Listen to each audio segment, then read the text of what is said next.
Hey everyone, and welcome back to another video. Today we're going to be taking a look at Guardian Raids and why they're so important for you and your character's progression. Guardian Raids unlock at level 50 once you reach this continent here, and you're going to want to go into Burn Castle, bearing in mind the names could change for EU and NA release. Once you come into here, you're looking for this red Guardian Raid sign here. So you're going to want to come up to the board and click on here, and then you have your different tiers of Guardian Raids. Now for EU and NA release, we're going to have tier 1 and tier 2 Guardian Raids. Obviously here on Russia, I've got more, and we'll get these as the content releases. But Guardian Raids, depending on the boss, have different recommended levels that you need to be in order to do them. So you can see this one is 340, 380, 420, and then tier 2. And so as you progress through your item levels, you'll be able to do the different ones, and you can see the rewards change as well as you click on the different bosses. But in all essence, these are daily raids that you could do twice per day, and you'll have souls here that once you kill a boss, the icon of the boss will fill up this one and then that one as well. And then these refresh every day. You can do the bosses more than twice per day, but the reward you get is hardly anything at all. When you go into enter one, you'll see that you can harvest the Guardian Soul. If you don't click on that, then it won't take up one of these.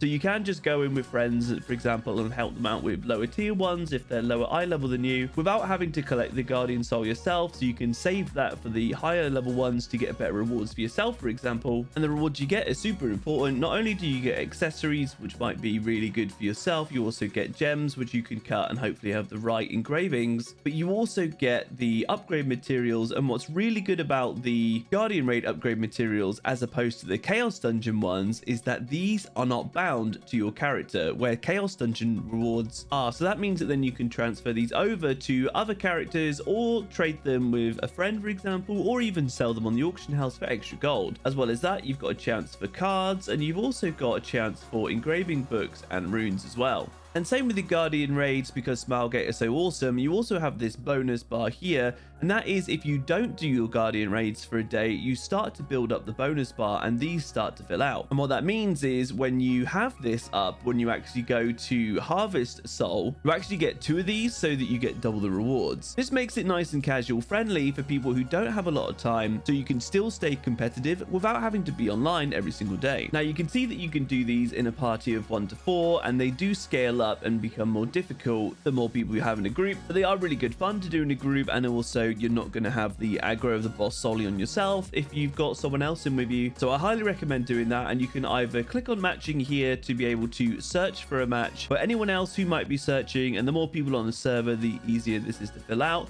Or you can use the search icon here, for example, or even if you go to your game settings and you go to menu and you've got search here, so you don't have to be next to the board to be able to do it.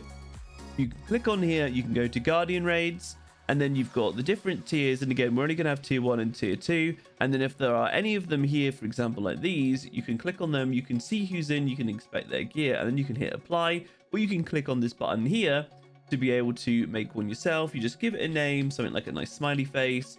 You can say like tier 1, you're doing the first one. You can set a minimum equipment, and then you can start it there, and you'll get applications come through as people want to do it. So once you enter the Guardian Raids, you'll have a blue circle, and in this area you're free to change your skills around, your tripods, and also put on your battle items like your pots or your signal flares. And signal flares are really useful because they tell you where the boss is, because if you notice up in the top left hand corner you have a timer. Now, generally what will happen when you start fighting the boss is as you start getting his health further down, he'll move position on the map, and then you'll have to try and find him again. And obviously the aim is to kill him before the timer goes. And then you'll see next to that you've got the 3 blue dots. This is how many respawns your team has. So say you have a squad of 4 and you die 3 times, then no one else in your team can res, and then you'll be relying on them to finish the raid for you, or you'll just have to restart. Quick tip for you guys though, if you do use your 5 pots in the raid, you can actually go back to the starting blue circle, walk in that, and it will refresh your pots for you. And once you've killed the boss, then you'll have the Guardian Soul on the floor for you to be able to pick up and get your items. And obviously there'll be 2 if you have your rested bonus. So there's nothing too complicated about Guardian Raids, just learning the mechanics and killing the bosses there.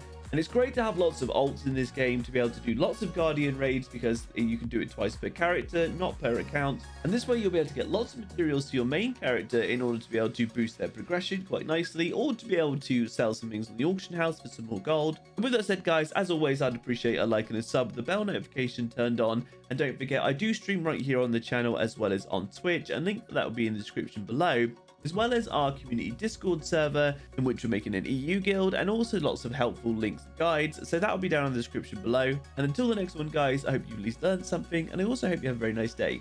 See you now.